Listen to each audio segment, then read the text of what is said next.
Guys, welcome to YouTube world. तो आज हम लोग पढ़ने वाले हैं केमिस्ट्री का आपका फर्स्ट चैप्टर ही है, जिसमें हम लोग आगे बढ़ेंगे effect of temperature on matter. Effect of temperature on matter मतलब किसी मैटर पर टेम्परेचर का क्या क्या इफेक्ट होता है, ये सारी बातें भी पढ़ेंगे। अब मन में ख्याल आया होगा, सर आप इतने दिनों से ये मैटर इन सराउंडिंग का ही आप वीडियोस बना रहे हैं, तो मैं आपको बता दूं कि मैटर इन और सराउंडिंग कुछ लंबा चैप्टर है और इसमें हम लोग बिल्कुल एक्सप्लेनेशन के साथ चल रहे हैं, जीरो लेवल से चल रहे हैं। हर बेसिक बातें आपको मैं बता रहा हूँ, तो जाहिर सी बात है कि वीडियो का लेंथ बढ़ेगा, है ना। तो इससे डरिए नहीं, आप ये समझिए कि हमें जो कॉन्सेप्ट मिल रहा है वो बिल्कुल क्लियर होना चाहिए, ये आपका मेन मोटो होना चाहिए। तो आइए अभी हम लोग देखते हैं, हमारा टॉपिक है effect on temperature of matter. Effect on temperature of matter. Temperature on matter, ये आपका टॉपिक है। अब मैं आपको बताना चाहूंगा कि effect on temperature of matter का क्या मतलब है। किसी मैटर का हम लोग बचपन से जानते आ रहे हैं कि मैटर का तीन अवस्थाएं होती है, सॉलिड, लिक्विड, गैस। बेसिकली तीन होता है और उसके बाद भी आप पढ़ोगे बोर्ड, आइसनिक, कंडेंसेट, प्लाज्मा, ये दो अलग है, लेकिन बेसिकली आपको हम बता दूं तीन ही होता है, सॉलिड, लिक्विड, गैस। इस बात को आप मान लो। तो अब हम देखेंगे क्या कि सॉलिड से लिक्विड, लिक्विड से गैस, मतलब कैसे क्या क्या कन्वर्जन है।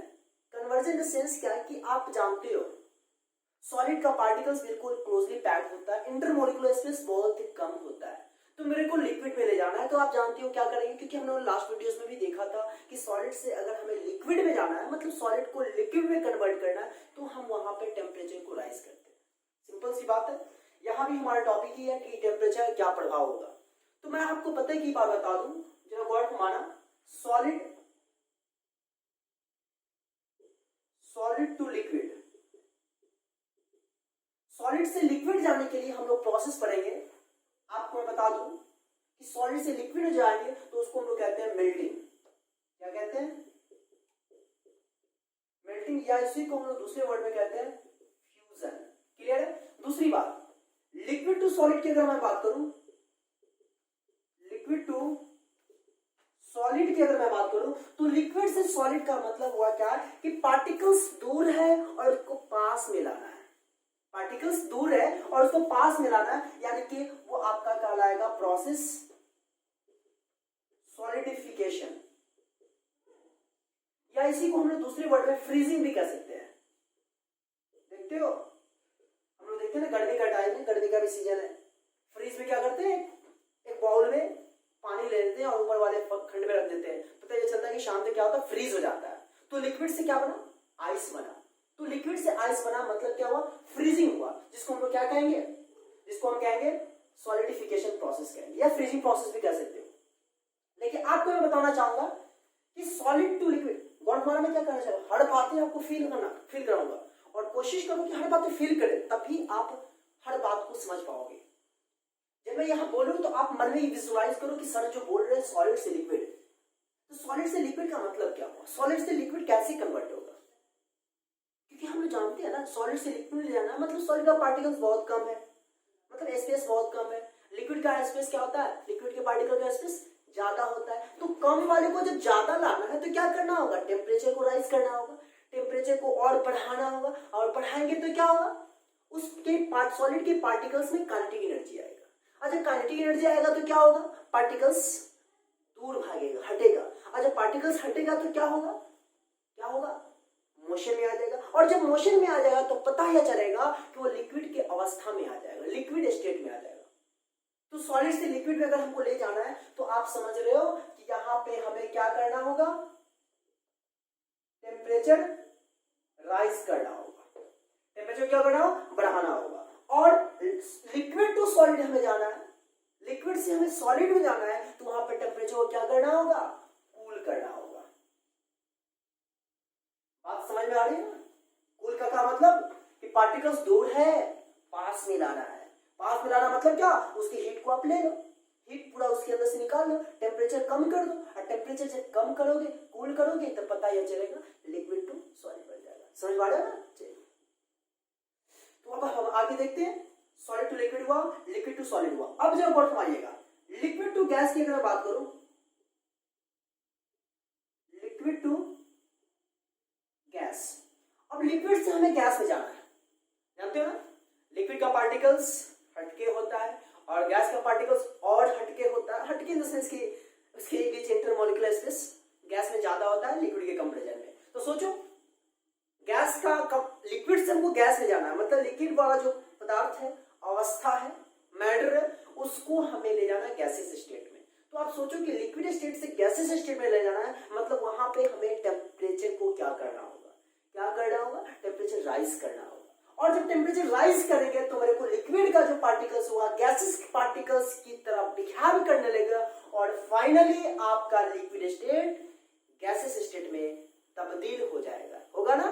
तो इस प्रोसेस को हम लोग इस सब क्या पढ़ रहे हैं, प्रोसेस पढ़ रहे हैं, प्रोसेस मतलब कि ऐसा का डेफिनेशन लिखाऊंगा, टेंशन ना लो, है ना, क्योंकि पढ़ रहे हो मेरे पास तो हम आपको डेफिनेशन बताएंगे। ऐसा नहीं है कि डेफिनेशन नहीं बता देंगे और एग्जाम में पूछ देगा कि भाई डेफिनेशन लिखो, कहोगे गुरुजी ने तो बताया ही नहीं, तो मैं ऐसा क्या लिखूं भाई। नहीं, आप अब जानते हो, अगर मैं ना भी बताऊं तो आप बखूबी अच्छे अंदाज से समझ सकते हो और खुद से आंसर लिख लो। अरे एग्जाम में कभी कहा जाता है ना कि कैंडिडेट्स को आंसर जो लिखना चाहिए वो खुद के वर्ड्स में लिखना चाहिए। तो जब मैं समझा दूंगा आप समझ पा लोगे तो लिख लोगे ना भाई, नहीं लिख पाओगे तो मैं लिखवा दूंगा, टेंशन ना लो। चलो ठीक है, अब लिक्विड टू गैस में जाना है, तो जरा सोचो लिक्विड से गैस में जाने के लिए क्या हुआ, लिक्विड से गैस मतलब वेपर बन रहा है, स्टीम बन रहा है, तो इसको कहेंगे क्या, वेपराइजेशन कहेंगे। इसको क्या कहेंगे, वेपराइजेशन। और यहां पे टेम्परेचर हमें क्या करना होगा, टेम्परेचर हमें यहां पे राइज करना होगा, टेम्परेचर क्या होगा, इंक्रीज करना होगा। अब फिर देखना, गैस टू लिक्विड जाना है,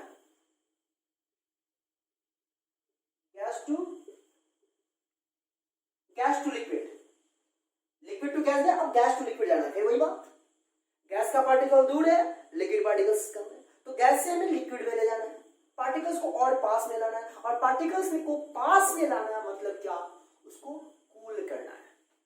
और तो प्रोसेस क्या कर रहा है, आपने देखा होगा बारिश होती है इस प्रोसेस के जरिए, कंडेंसेशन प्रोसेस है। क्या होता है, मान लो ना कि एटमॉस्फेयर में एटम का है और सराउंडिंग में वाटर मॉलिक्यूल्स है, वो वेपराइज हो गया, सन से वेपराइज हो गया, वेपराइज होने के बाद क्या होता है, वहां ऊपर जाता है, ऊपर जाने के बाद क्या होता है, वो फिर उसमें जब आपस में एटमॉस्फेरिक प्रेशर लगता है, टेम्परेचर लगता है, तो इस कारण से क्या होता है, वो कूल होता है, और कूल होने के बाद क्या होता है, गैसियस स्टेट से लिक्विड बन जाता है और बारिश होने लगती है। तो वो प्रोसेस कहलाता है कंडेंसेशन। क्या कहलाता है, कंडेंसेशन। इसमें मैंने टेम्परेचर को क्या किया, कूल किया, टेम्परेचर मैंने यहाँ पे कूल किया। चलिए, अब उसके बाद है एक और स्टेट है, आपको बता दूं, मतलब प्रोसेस है, कन्वर्जन है, सॉलिड टू गैस। बहुत ही मजेदार टॉपिक है, solid to gas, direct solid से गैस में कन्वर्ट हो जाना। तो सॉलिड से जो डायरेक्ट गैस में कन्वर्ट हो जाता है उसको हम कहते हैं, क्या जानते हो, सब्लिमेशन। आपने एग्जांपल देखा होगा, कैम्फर, जिसको हिंदी में कहते हैं कपूर, कपूर को देखा होगा आपने, वो क्या होता है भाई, वो रहता है सॉलिड स्टेट में, उसको जलाओगे ना तो मालूम है क्या हो, धुआं बन जाएगा। वैसे ही आप जानते हो हर इंसान को जलाओगे धुआं बन जाएगा। और जलाना और हीट करना दोनों फर्क है, यहाँ पे मैं जला नहीं रहा हूं, हीट कर रहा हूं, हीट कर रहा है, हीट करना जलाना फर्क है। तो किसी भी चीज को सॉलिड टू गैस में मतलब क्या है कि कैम्फर जो होता है उसको आप अगर हीट करोगे तो वो लिक्विड नहीं बल्कि डायरेक्ट सॉलिड से गैस में कन्वर्ट हो जाएगा, डायरेक्ट सॉलिड से गैस में कन्वर्ट हो जाएगा। तो यहाँ पे इसको हम प्रोसेस कह गए हैं सब्लिमेशन। और एग्जांपल में, और यहाँ पे क्या होगा, इसको हीट कर रहा है मतलब टेम्परेचर को राइज कर रहा है। और इसका एग्जांपल जो मैं होगा बता दूं, कैम्फर और नेपथलीन बॉल, आपने सुना होगा शायद, स्पेलिंग अपना देख लेना, नेपथलीन बॉल, ये सारा का सारा जो होता है सब्लिमेशन में आता है, सब्लिमेशन प्रोसेस के जरिए। और जो चीज, जो स्टेट ऑफ मैटर गैस में तब्दील हुआ है तो उसको कहते हैं सब्लाइम। प्रोसेस सब्लिमेशन हुआ लेकिन सबलाइम क्या हुआ, कैम्फोर, कैम्फोर क्या गया, सॉलिड से गैस में कन्वर्ट हुआ। तो सॉलिड से गैस में जो कन्वर्ट हुआ तो यहां पर हमारा कैम्फोर क्या कहलाएगा, सबलाइम कहलाएगा, सबलाइम सब्सटेंस। नेफ्थलीन बॉल क्या कहलाएगा, सबलाइम सब्सटेंस कहलाएगा। कैम्फोर देख रहे हो ना, समझ रहे बारे में, कैम्फोर को छोड़ दोगे गायब हो जाएगा, गायब होना इन द सेंस क्या, वेपर बन गया, तो यहाँ पे नेफ्थलीन बॉल हो जाएगा, ठीक है। और एक और है कन्वर्जन, गैस टू सॉलिड। अब गैसेस पार्टिकल जब सॉलिड पार्टिकल्स में जब कन्वर्ट होगा तो उसको कहते हैं, याद रखना मेरे प्यारे छात्रों, इसको कहते हैं डिपोजिशन। आपको बुक में ये डिपोजिशन प्रोसेस नहीं मिलेगा, लेकिन मैं बता दिया हूं।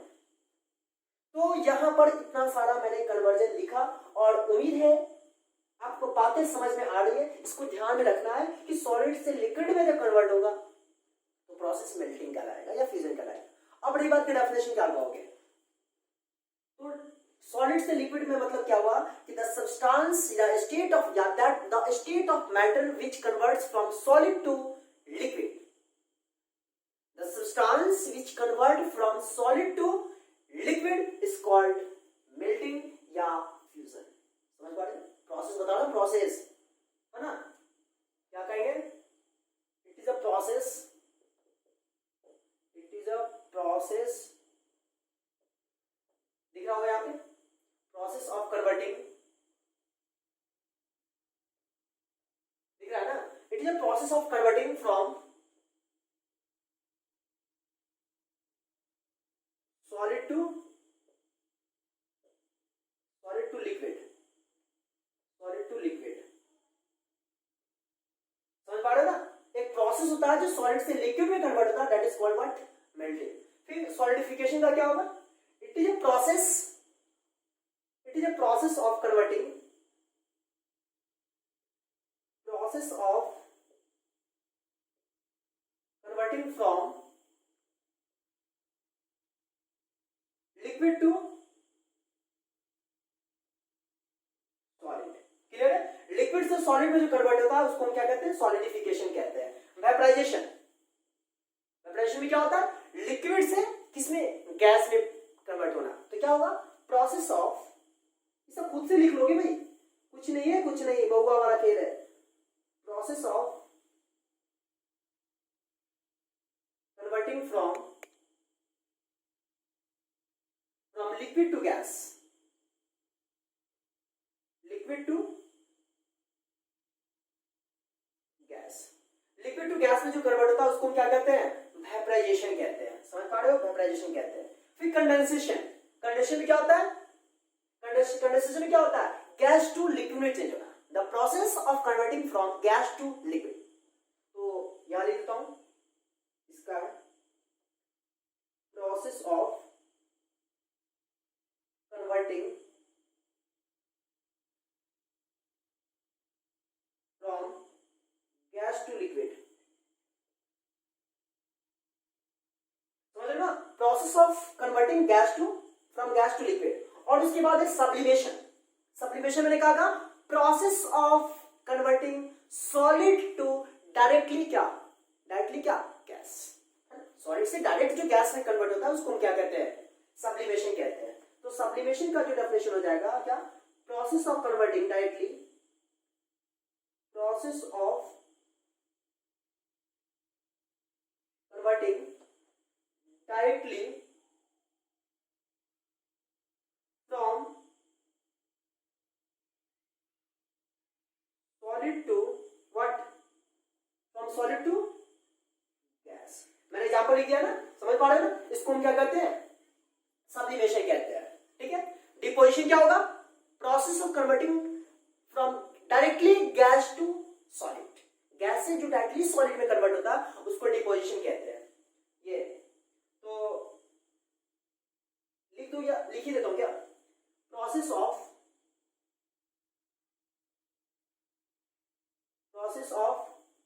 Converting directly from gas to solid. समझ पा रहे हो ना, यहां पर मैंने सारा का सारा टर्म आपको समझाया, क्या क्या समझाया, मैंने समझाया कन्वर्जन।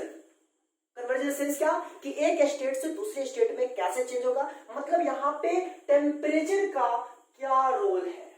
तो समझ पा रहे हैं, टेम्परेचर को बढ़ाएंगे तो क्या होगा, टेम्परेचर को कूल करेंगे तो क्या होगा। सारी बातें क्लियर है ना, सारी बातें क्लियर होनी चाहिए, समझ पा रहे हो। चलो ठीक है, तो ये सारी बातें बताया हमने। अब हम लोग देख लेते हैं क्या कि कितना डिग्री सेल्सियस से किसमें कौन क्या कन्वर्ट होता है। लेकिन ये बताने से पहले मैं आपको बताना चाहूंगा कि आप कभी सुने भी होइएगा। देखिए यहां पर मैं बेसिक आइडियाज दे रहा हूं, इसके बारे में जब बड़े क्लास में आप जाओगे तो इसके बारे में बिल्कुल ब्रीफली, बिल्कुल एक्सप्लेनेशन के तौर पे और ज्यादा पढ़ोगे, फिर इससे आगे जाओगे और ज्यादा एक्सप्लेनेशन पढ़ोगे, फिर इससे आगे जाओगे और ज्यादा एक्सप्लेनेशन के तौर पे आप पढ़ोगे। तो इसको आप पॉज करिएगा, कॉपी पे नोट डाउन करिएगा, ठीक है ना। चलिए अब हम कुछ और बात बताते हैं, गौर करिएगा। आप सुने होइएगा शायद कि 7 फिजिकल क्वांटिटीज होता है। फिजिकल क्वांटिटीज क्या होता है, फिजिकल क्वांटिटीज होता है एक ऐसा क्वांटिटीज जिसको हम लोग किसी भी बेसिकली कोई चीज को मेजर करने के लिए यूज करते हैं, that is called physical quantities. तो पूरा टोटल कितना से क्वांटिटीज है फिजिकल क्वांटिटी, तो याद रखना 7 फिजिकल क्वांटिटीज है। याद लिख देता हूं 7 फिजिकल क्वांटिटीज।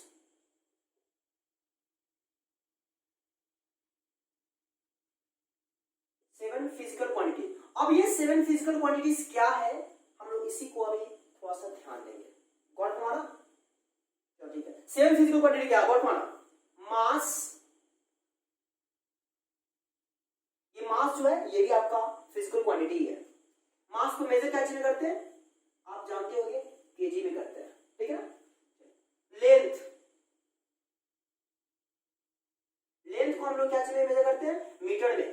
टाइम, टाइम को क्या मेजर करते हैं, सेकंड में, दिख रहा है ना।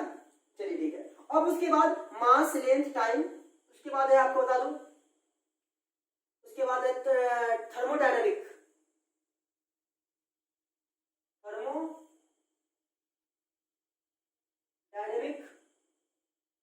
टेम्परेचर। और थर्मोडायनामिक टेम्परेचर को हम लोग जो मेजर करते हैं वो याद रखना केल्विन में करते हैं, नीचे दिख रहा है। चलिए उसके बाद फिर आपको मैं बता दूं, उसके बाद है amount of substance, amount of substance. और अमाउंट ऑफ सब्सटेंस को हम लोग लिखते हैं, मेजर करते हैं मोल में। आपको जब इसी आपके क्लास 9 में ही पढ़ना है मोल के अबाउट, ठीक है ना। तो इसके बारे में हम लोग डील करेंगे कि मोल क्या है, ठीक है। फिलहाल आप इतना जान लो कि ये 7 फिजिकल क्वांटिटी है, mass, length, time, thermodynamic, amount of substance. कितना हुआ, 1 2 3 4 5, अभी 2 और है, 2 मोल। और उसके बाद है ल्यूमिनस इंटेंसिटी, यहां लिख देता हूं ल्यूमिनस इंटेंसिटी।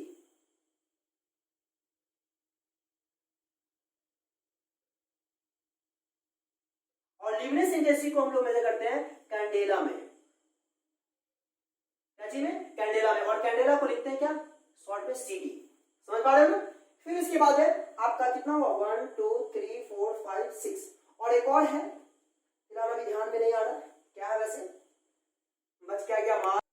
तो यहां पे है आपका इलेक्ट्रिक करंट,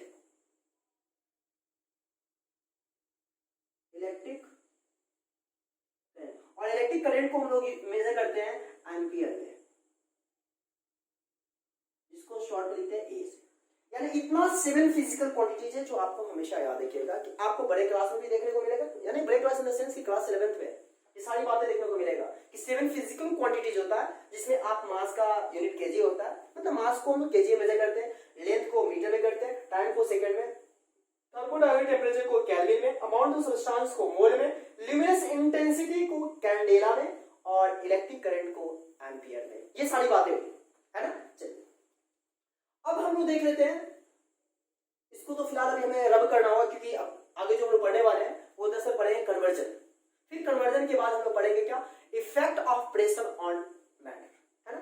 चलिए इसको रब करते हैं। तो यहाँ पे बोर्ड रब हो चुका है, और अब हम लोग देखेंगे कि conversion, conversion in the sense कि आप जानते हो ना, टेम्परेचर का जो ऐसा यूनिट होता है वो केल्विन मेजर करते हैं, क्योंकि थर्मोडायनामिक है तो उसको केल्विन मेजर करते हैं, ठीक है ना। तो अब हमें जानना है कि आप जानते हैं एक और बात, टेम्परेचर को 3 तरीके से मेजर किया जाता है। टेम्परेचर जो है यहाँ लिखता हूँ, ठीक है। टेम्परेचर को हम लोग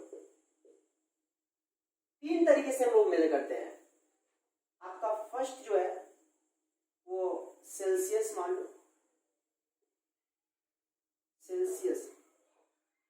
सेल्सियस, सेकेंड आपका है केल्विन, एंड थर्ड है आपका वो है क्या, फ़ारेनहाइट। स्पेलिंग अपना देख लेना, कोई दिक्कत, ठीक है ना। फ़ारेनहाइट मतलब यह कि सेल्सियस में मेजर करते हैं, फिर उसके बाद केल्विन में और फ़ारेनहाइट में, मतलब टेम्परेचर को 3 चीजें मेजर करते हैं। अब हमें जानना है कि इस तीनों में रिलेशन देखना है, इस तीनों में रिलेशन देखना है कि क्या रिलेशन होता है। एक बात तो जो गौर माना, हम लोग बचपन से पढ़ते आ रहे हैं, melting point of ice, melting point of ice कितना होता है, बचपन से पढ़ते आ रहे हैं 0 डिग्री सेल्सियस होता है। Melting point of ice 0 degree Celsius होता है। और मैं आपको बता दूं ये 0 डिग्री सेल्सियस होता है बेशक, और ये केल्विन में अगर मैं बात करूं तो ये केल्विन में होता है 273.15 केल्विन। केल्विन में कोई डिग्री नहीं देते हैं, मतलब 0 डिग्री सेल्सियस जो होता है, 0 डिग्री सेल्सियस को हम लोग केल्विन में अगर कन्वर्ट करना चाहे तो 273.15 केल्विन होता है। ये एक्चुअली इतना होता है, ये एक्चुअल है, एक्चुअल टेम्परेचर है 273.15। लेकिन कन्वीनियंसली अगर हम इसको मेजर करते हैं, लिखते हैं, तो इसको क्या लिखते हैं 273 केल्विन। याद रखना टेम्परेचर जो होता है, मैं आपको बता दूं, आइस का जो होता है मेल्टिंग पॉइंट 0 डिग्री सेल्सियस होता है और वो 273 केल्विन के इक्वल होता है, लेकिन एक्चुअल में होता है 273.15। इसको राउंड फिगर में ले लेते हैं ताकि कैलकुलेशन हमारा इजी हो जाए, क्योंकि अक्सर आपने देखा होगा, मान लो 6.023 कुछ करके ऐसा है, तो हम लोग कभी कभी 6.02 भी ले लेते हैं ताकि सॉल्यूशन इजी हो जाए और आसानी से हम कर पाए। आपने देखा होगा, इसलिए यहाँ पे 273.15 है, तो इसको हम लोग लिखते हैं 273 केल्विन, ठीक है। चलिए अब हमें देखना क्या है कि रिलेशन सेल्सियस और केल्विन में क्या रिलेशन है, रिलेशन इन द सेंस की एक्सप्रेशन। तो यहाँ टॉपिक हमारा होगा रिलेशन बिटवीन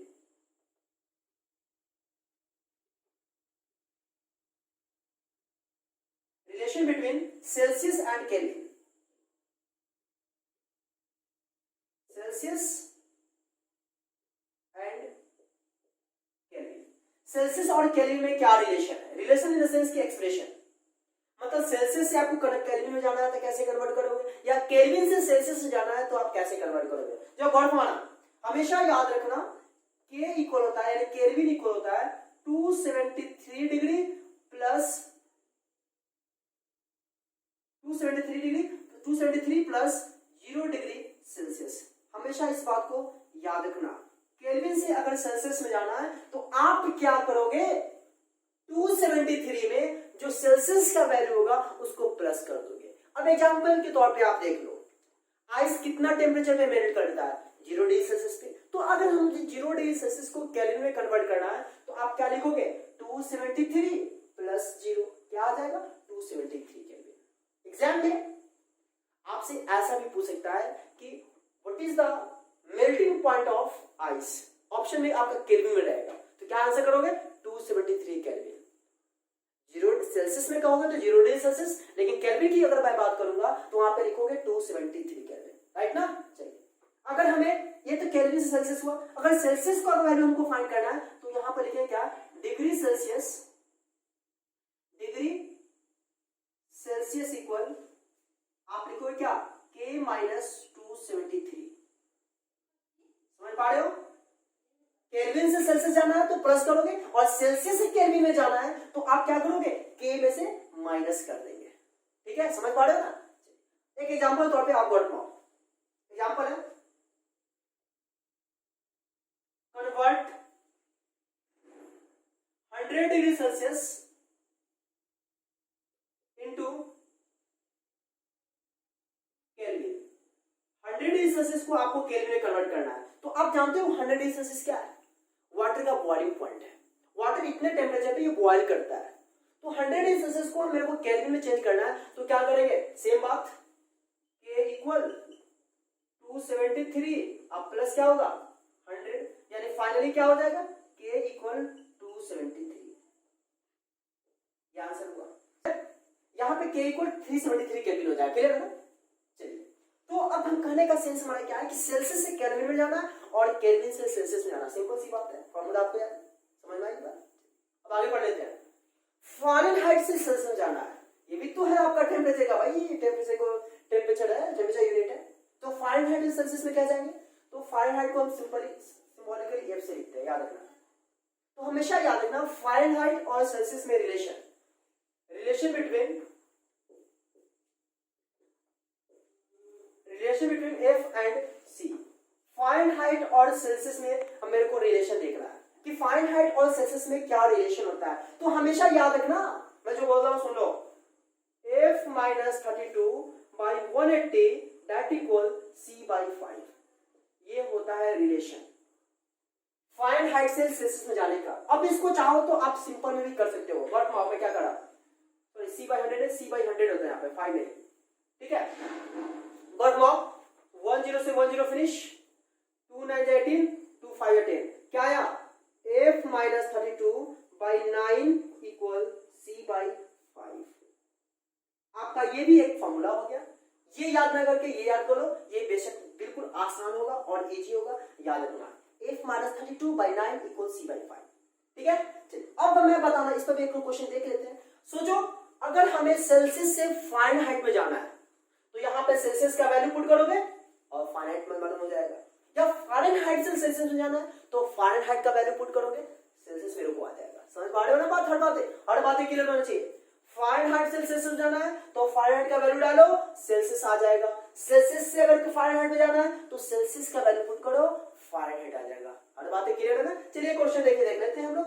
मान लो कि 100 डिग्री सेल्सियस है, 100 डिग्री सेल्सियस को आपको चेंज करना फ़ारेनहाइट में, कन्वर्ट 100 डिग्री सेल्सियस इंटू, यहाँ पे मैं ले रहा हूँ 100 degree Celsius into Fahrenheit. 100 degree Celsius को आपको फ़ारेनहाइट में चेंज करना है, क्या करेंगे, तो C के बदले हम यहाँ पे क्या करेंगे 100 पुट कर देंगे, क्योंकि मेरे को सेल्सियस से फ़ारेनहाइट में जाना है। सिंपल याद रखना यार, इसमें कुछ नहीं, जिससे वो कन्वर्ट करना है ना, जो दिया होगा उसका वैल्यू वहां पे पुट कर दो। यहाँ पे क्या 100 डिग्री सेल्सियस है, तो यहाँ पे क्या सेल्सियस के बदले पुट करेंगे, तो क्या लिखेंगे देखना, F minus 32 by 9 equal C by 5 है, तो C का वैल्यू कितना है 100, तो 100 बाई 5 20, क्लियर है। सॉल्व करेंगे क्या आएगा, F minus 32 equal 9 2 18 180, therefore F equal क्या होगा 180 आप प्लस 32, तो F इक्वल क्या लिखेंगे 2 18 3 21, यानी F इक्वल कितना आया 212 डिग्री फ़ारेनहाइट। 212 डिग्री फ़ारेनहाइट आपका कितना 100 डिग्री सेल्सियस में होगा।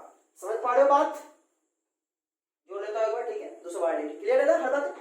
एक और क्वेश्चन इस पे आपका है जो कि बहुत इंपॉर्टेंट है, वो मैं बताना चाहूंगा, और ये आपका रेस्पॉन्सिबिलिटी भी है। और एक बार और मैं आपको पता की बात बता दूं, ये सारा का सारा यहाँ मिलेगा, दावे के साथ कह सकता हूँ, और आप इस बात को फील कीजिएगा, क्योंकि मैं हर बातें आपको फील करा रहा हूँ, तो आप इस बात से फील जरूर कीजिएगा। क्योंकि हम देख क्या रहे हैं, कुछ बच्चे क्या करते हैं कि बुक का नोट्स प्रिपेयर कर लेते हैं। अरे यार बुक का ठीक है, बुक का नोट्स प्रिपेयर करो, लेकिन बात समझ में आए तब ना। मैं यहाँ तो हर बातें समझा रहा हूँ, यहाँ से देखो और कॉपी में नोट डाउन करो, वो ज्यादा बेनिफिशियल है आपके लिए। यहाँ देखो कॉपी में नोट करो, ये ज्यादा बेनिफिशियल है, आप समझ सकते हो। बुक में यार बहुत सारी बातें हैं, वो खुद से रीड करना बाद में, लेकिन सबसे पहले बेसिक टर्म्स बेसिक आइडियाज तो मालूम हो, और वो बेसिक आइडियाज तो आपको कोई ना कोई ट्यूटर ही बता पाएगा ना, कोई आपको जो मेंटर है वो नहीं बता पाएगा। यहाँ पे मैं आपका मेंटर हूँ, तो मैं बताऊंगा और आप अच्छे से समझ पाओगे, तब कॉपी में लिख पाओगे, और फिर उसके बाद रेफरेंस बुक का हेल्प लोगे तो आसानी से हर बातें क्लियर होगा। लेकिन सबसे पहले क्या है यार, दिक्कत यह है कि सबसे पहले आप लोग बुक पे टूट पड़ते हो। अरे कुछ हम लोग का हेल्प, हम लोग क्यों आए हैं भाई, हम लोग को तुमको समझाने के लिए। सबसे पहले क्या होता है, मेंटर का क्या काम है, मेंटर का काम है गाइडलाइन सही से बताना, गाइडलाइन सही देना, कॉन्सेप्ट देना। तो मैं कॉन्सेप्ट दे रहा हूँ, तो कॉन्सेप्ट पहले पकड़ो, देखो, फिर उसके बाद प्रिपेयर लो, कॉपी में नोट डाउन करो सारा का सारा कर, और बुक पढ़ो, फिर देखो आपसे हर बातें समझ में आएगी। ठीक है, चलिए अब एक क्वेश्चन बहुत इंपॉर्टेंट क्वेश्चन है। क्वेश्चन क्या है कि फ़ारेनहाइट और सेल्सियस में ही है कि कितना डिग्री फ़ारेनहाइट पे सेल्सियस का वैल्यू बराबर होगा, मतलब कि एफ और सी का कितना वैल्यू होगा, कितना वैल्यू डिग्री टेम्परेचर होगा जो एफ और सी का वैल्यू आपस में इक्विलिब्रियम होगा, आपस में बराबर होगा। सोचो, तो मैं आपको बता दूं, अभी सोचने का टाइम नहीं है, बाद में आराम से सोचते रहना। मैं बताना चाहूंगा कि एफ और सी को जब बराबर करना है तो हमेशा याद रखना एफ का वैल्यू आपका होना चाहिए, याद रखना -40, यानी एफ और सी दोनों होना चाहिए -40 डिग्री। अगर एफ फ़ारेनहाइट और सेल्सियस का वैल्यू अगर -40 आप पुट करते हो तो ये दोनों वैल्यू आपस में इक्वल होगा। क्या बोला नहीं समझे? At what temperature the Fahrenheit becomes equal two degree Celsius, ये क्वेश्चन है।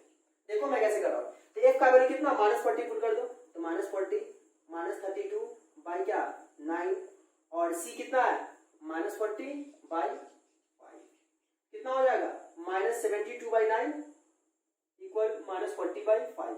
अब इसको जब हम कैंसिल करेंगे 9 × 72 -8, 5 × 40 -8, देख लो -8 इक्वल -8 आया बराबर। तो कितना टेम्परेचर बराबर है -40 पे फ़ारेनहाइट और सेल्सियस का वैल्यू आपस में बराबर होता है।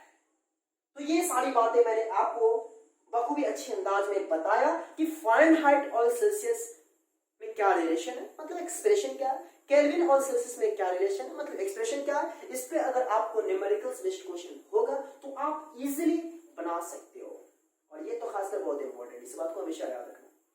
तो क्लियर है? तो अब हमारा जो नेक्स्ट टॉपिक होगा effect on pressure of matter, effect of pressure on matter, ये अभी हम लोग टॉपिक देखेंगे। इसको रब करते हैं फिलहाल।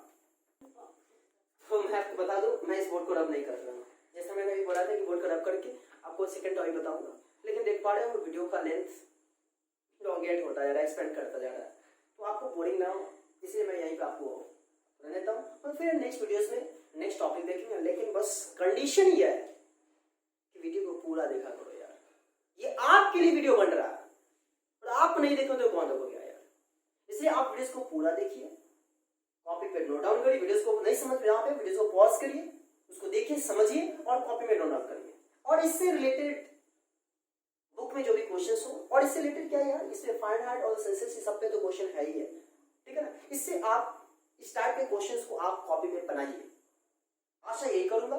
और नेक्स्ट हमारा जो टॉपिक होगा कि किसी भी मैटर पे प्रेशर का क्या क्या प्रभाव होता है, ये सारी बातें हम लोग नेक्स्ट वीडियो में देखेंगे। तो उम्मीद है आज की इतना ही। तो एक और बात आपसे दरख्वास्त है, रिक्वेस्ट है, वीडियो को तो एंड तक जरूर देखना है। दूसरी बात, वीडियो को देखते ही आप सबसे पहले लाइक करो, क्योंकि लाइक, आपका एक लाइक हमारे लिए मोटिवेशन का काम करता है, और मैं ऐसा ही कंटेंट आपके लिए लाता रहूंगा। तो और चैनल पर नए हैं तो सब्सक्राइब कर बेल आइकन को प्रेस करें, ताकि ऐसा ही वीडियोस का नोटिफिकेशन आप तक आता रहे, पहुंचता रहे। तो और साथ में दोस्तों को जरूर शेयर किया करो। तो आज इतना ही, थैंक यू।